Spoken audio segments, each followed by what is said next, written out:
It is time for Around the 412 with Smitty and Tyler.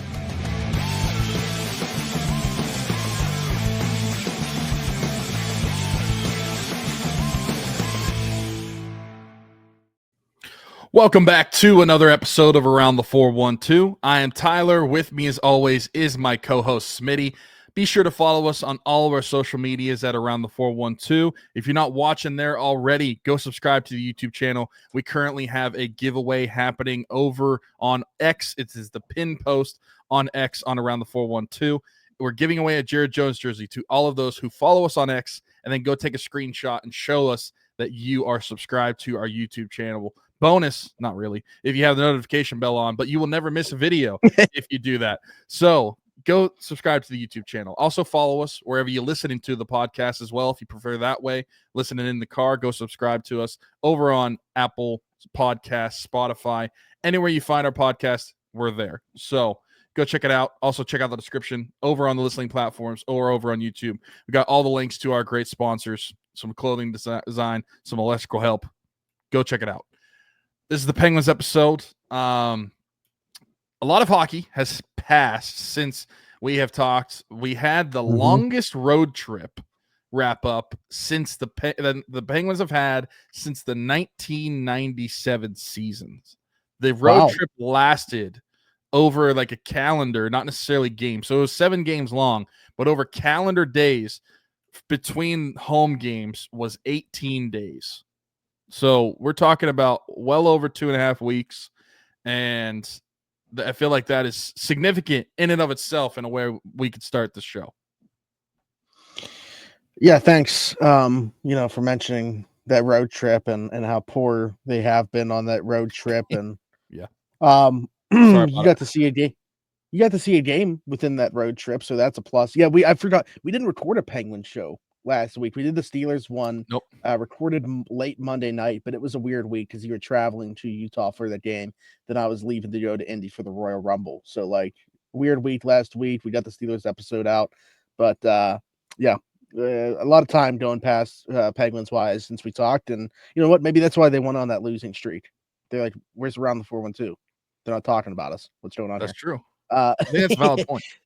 So I'll be honest, missed a couple games within this stretch here that I didn't watch, so I'd feel I can't necessarily speak on exactly what's going on game in and game out. I thought you look at the goaltending, I don't know that that's necessarily been the problem as much as I am not necessarily an Alex Nedeljkovic fan, and would like to see him at least take it back to see to Yoel Blomqvist if he's going to be on this team. But I would honestly be looking to unload him and see what you can get for him. Maybe he needs to follow suit in terms of the trade that we were going to talk about here in a second. But honestly, the only thing that I want to ask you about before we dive into more so this trade, because I think that's the big talking point coming out of this, is your experience at that game between the Penguins and the Utah Hockey Club, and also how you feel like they should go, what direction Utah should go with the team name at this point with the 3 finalists.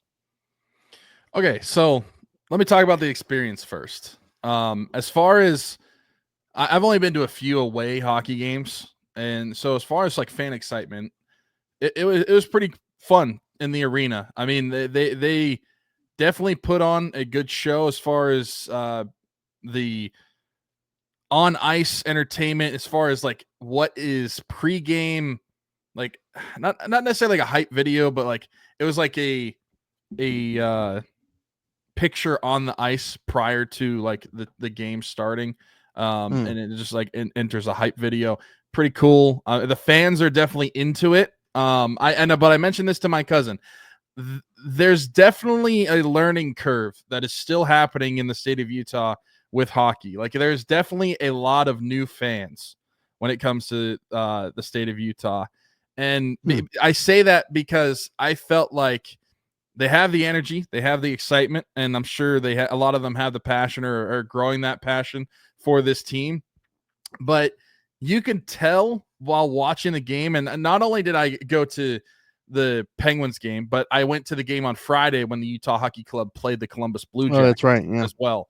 So I went to 2 games, so I can confirm this. That happened on back-to-back nights. But there's just a a little bit of a lack of hockey sense, I would say, that I feel like will just come as time goes along. Like they don't necessarily just understand the sport as a whole and the ebbs and flows that happen in a game. And I'm not saying that this never happens in any other arena, and it doesn't happen just at Utah Hockey Club games, and it can happen and has happened at Penguins games that I've noticed. But I feel like other places are more keen to it. That's just one example that I'm giving to give where like the hockey sense is not quite there yet. So the Utah Hockey Club is in their own end for the last 45 seconds to a minute. They get control of the puck. They're skating up the ice. It looks like they're going to go maybe on an on-man break or at least an even strength break up into the offensive zone. The fans are getting really excited, and then all of a sudden they hit the red line and they dump it in. That's something that I feel like is a hockey sense thing where it's the end of a shift. They're not going to break out into the offensive zone where they lack a little bit.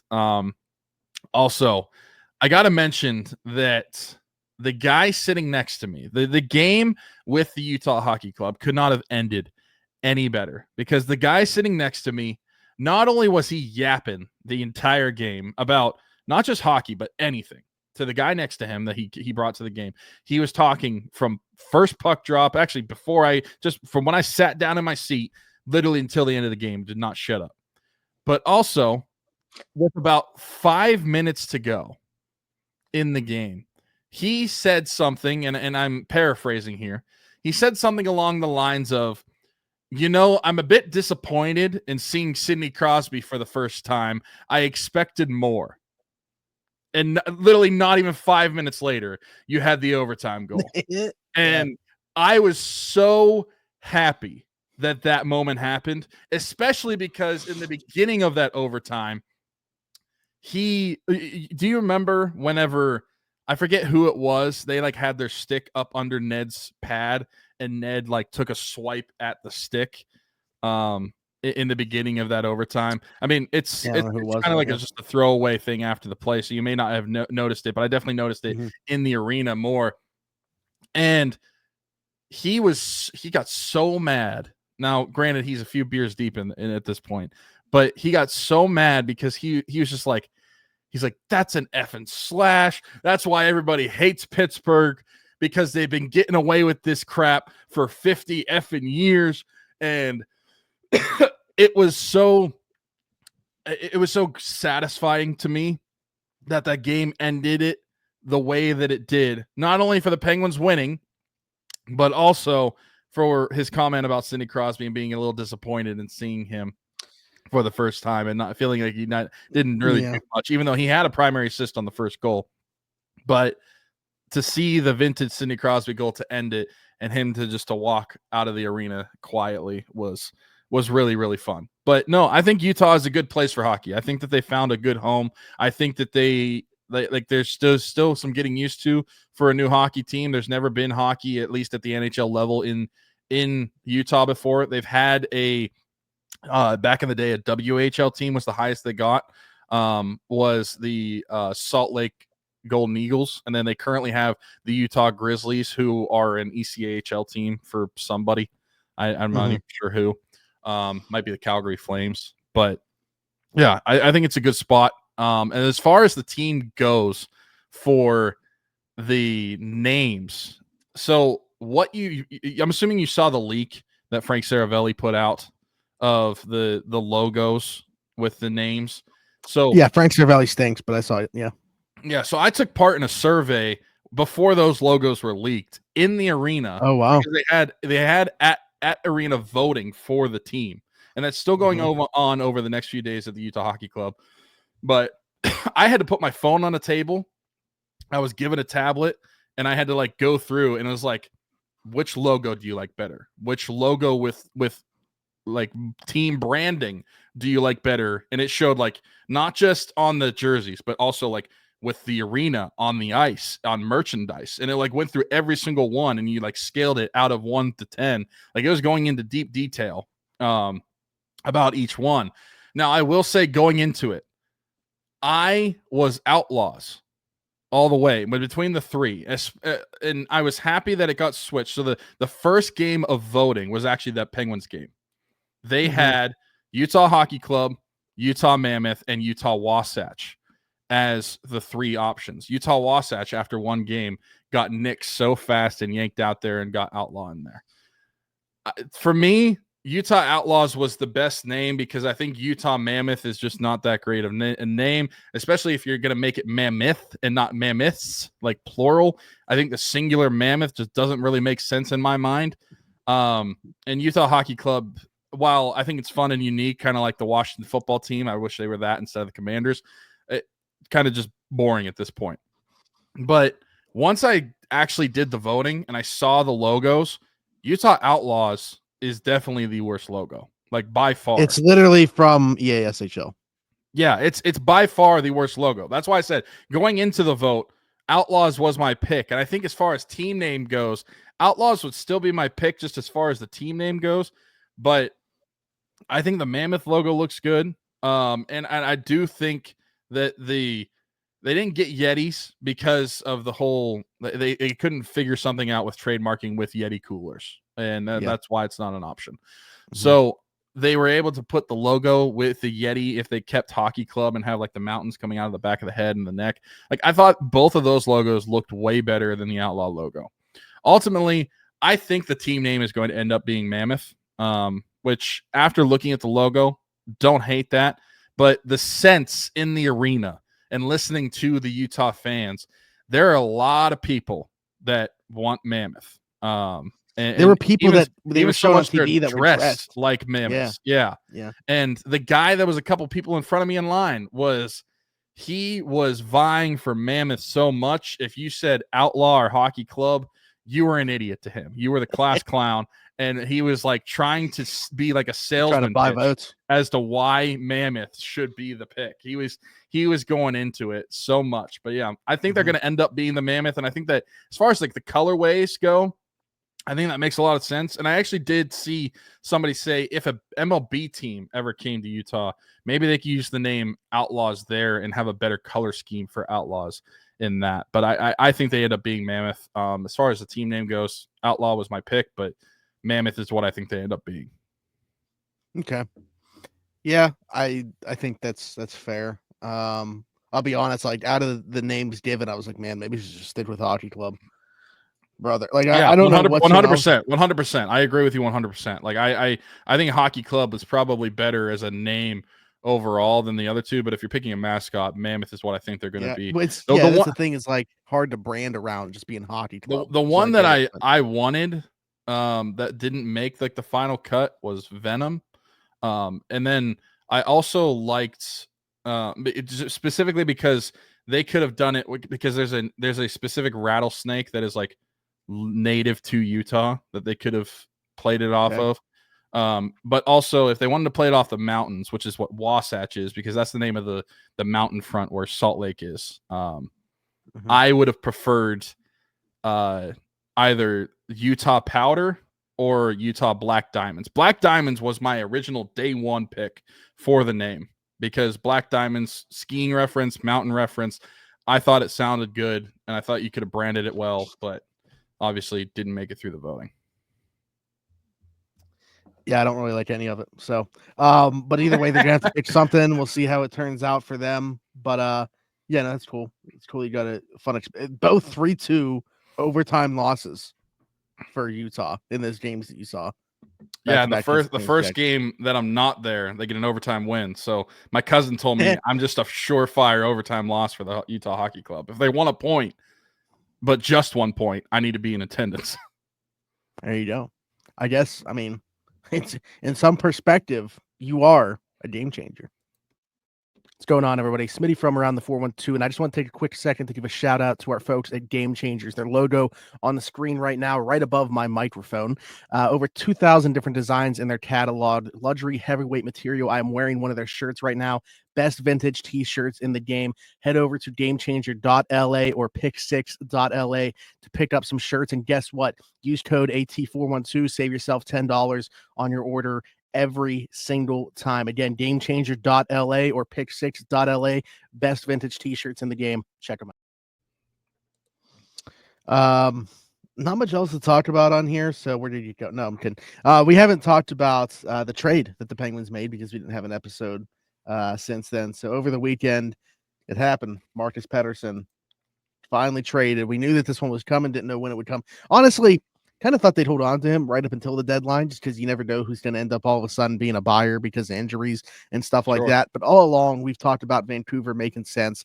That ends up being the trade partner here with Marcus Pettersson and Drew O'Connor going the other way to Vancouver for a conditional first-round pick, which they had just acquired in the JT Miller trade from the New York Rangers. Danton Heinen, Vincent Desharnais, and Melvin Fernstrom, who was just the draft pick of theirs, I believe last year, right? Because I think Dubas even said last year.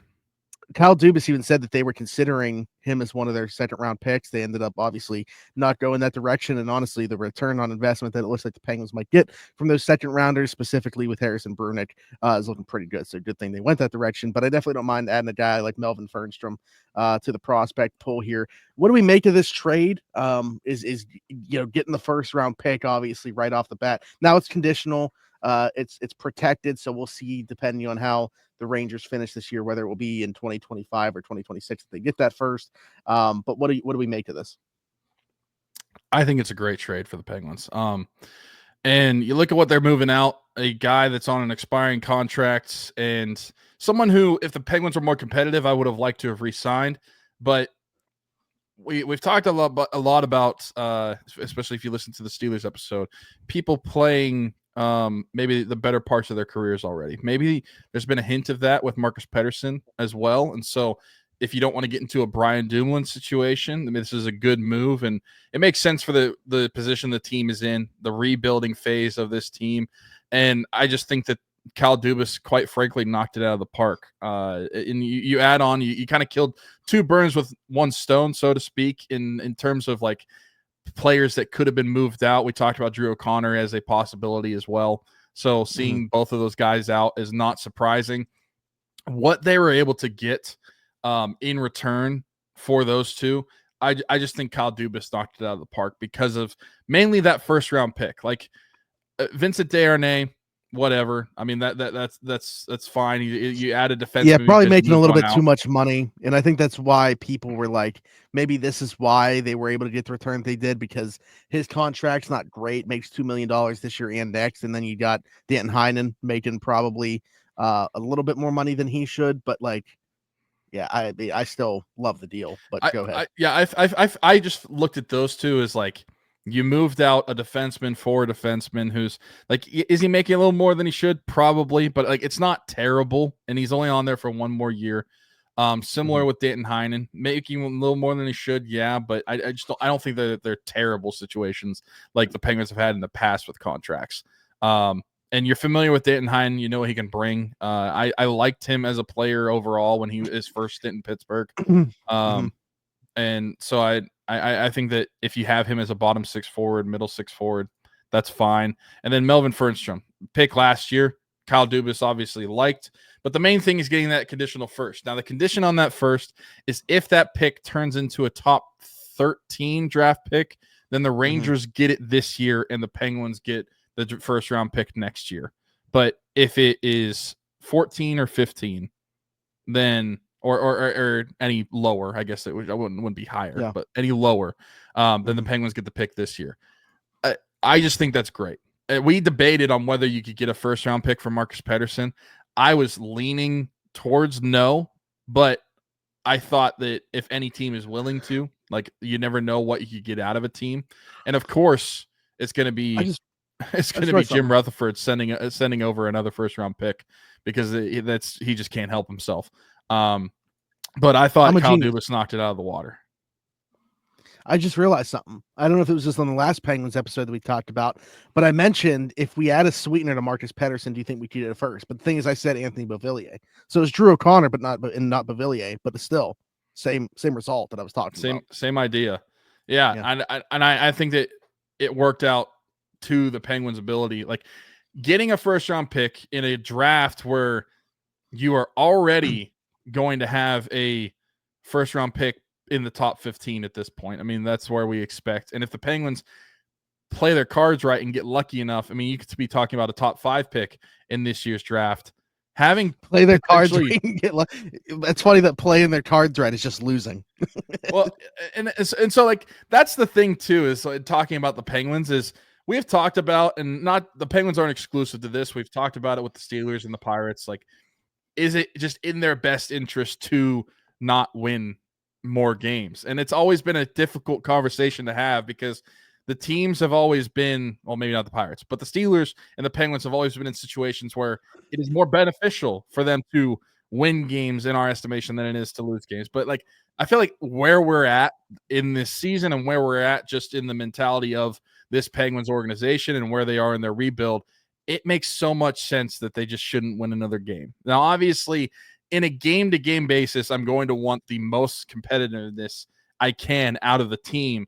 But in difference from years past, if they continue to lose or only get 1 point in some of these games, like I'm going to view it different because I feel like there's a legitimate possibility they could get a lottery pick in this draft and be picking pretty high in this draft. And like I said, like playing your cards right is not screwing it up and winning some more games than you probably should. But I just think that the Penguins are best suited to be doing that. And so I feel like that's a more realistic conversation this year than we've had in years past. But having a pick where, depending on how the Rangers finish out this season, like you could be talking about finishing with 2 first-round picks in the top 15. That is great. And when you pair that and other moves that Kyle Dubas has made so far to kind of kickstart this soft retooling, rebuild, whatever you want to talk about it, because I feel like nobody wants to say it's just a flat out rebuild, but that's what it's going to be just because Sid's still around.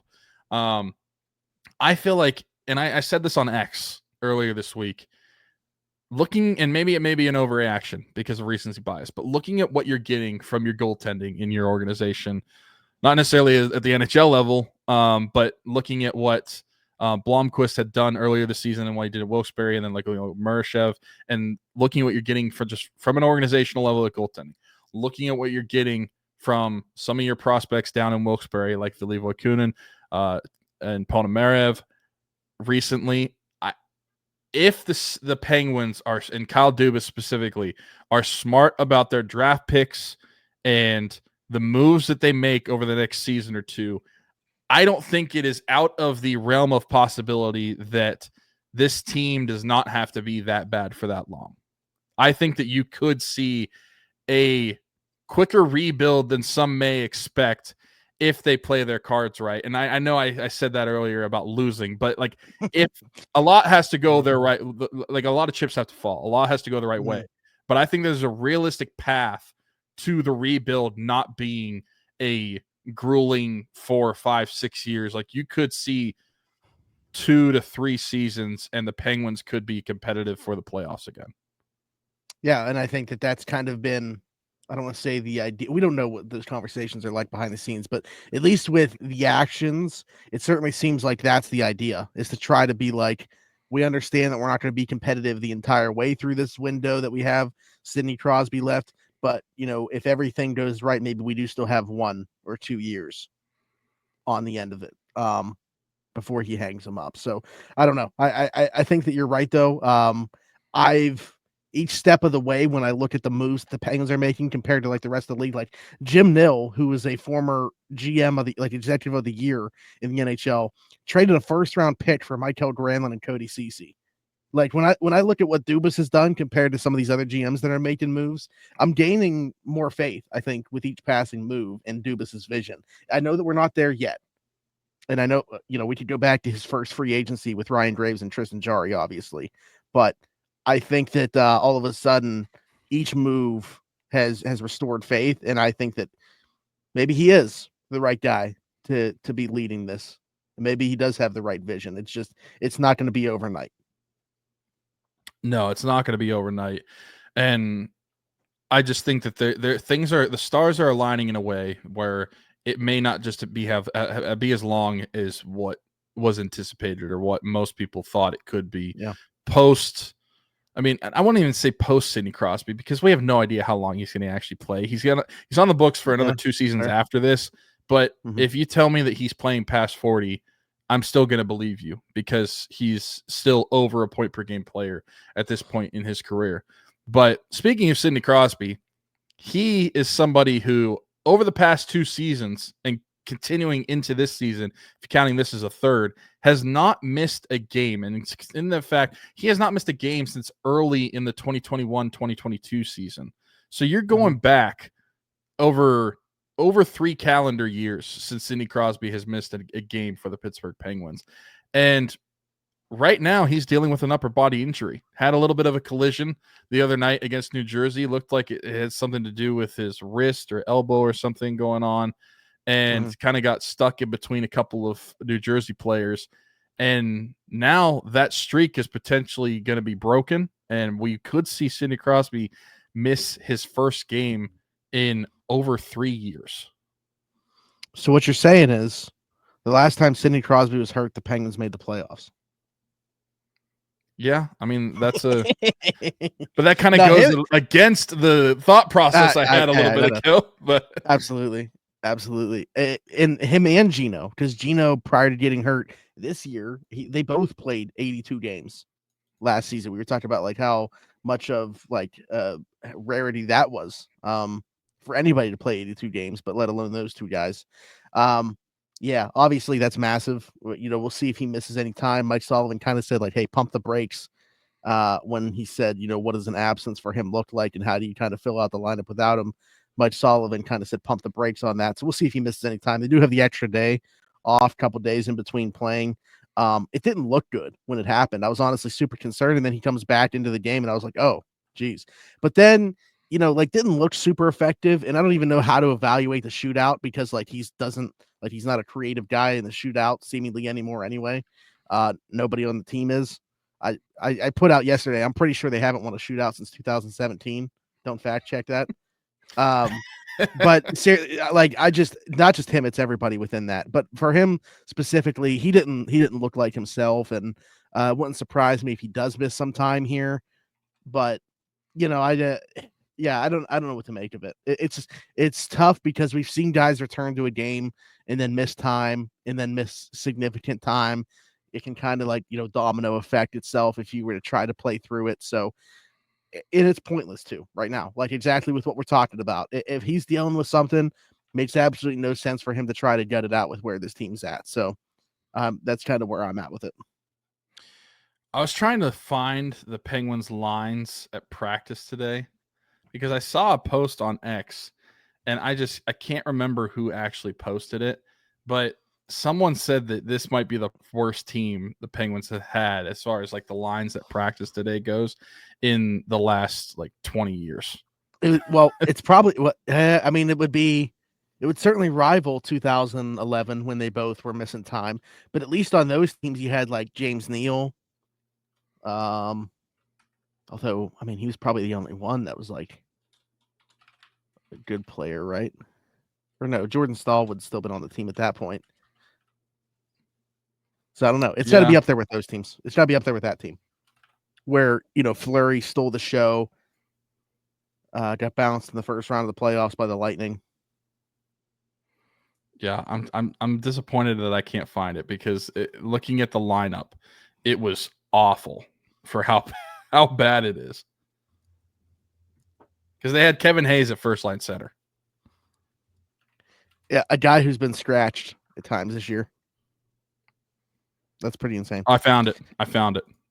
Today's lineup at practice was Raquel, Hayes, and Rust on the top line, with Bunting, Glass, and Heinen on the second line, Nieto, Beauvillier, and Tomasino on the third line, Imama, Lizotte, and Achari as your fourth line.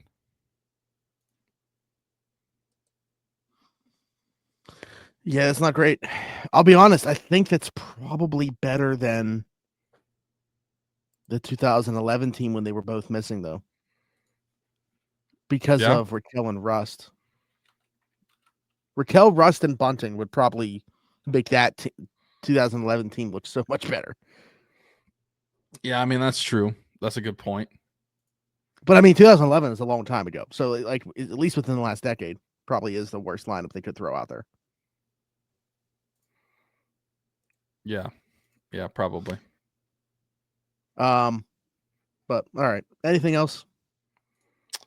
No. It's like the first time that I can actually say with a seriousness that I hope we're talking about the Penguins and the Rangers, at least for the most part, losing more It'd be games. funny. We should. Well, they play each other as the next game. That's Friday.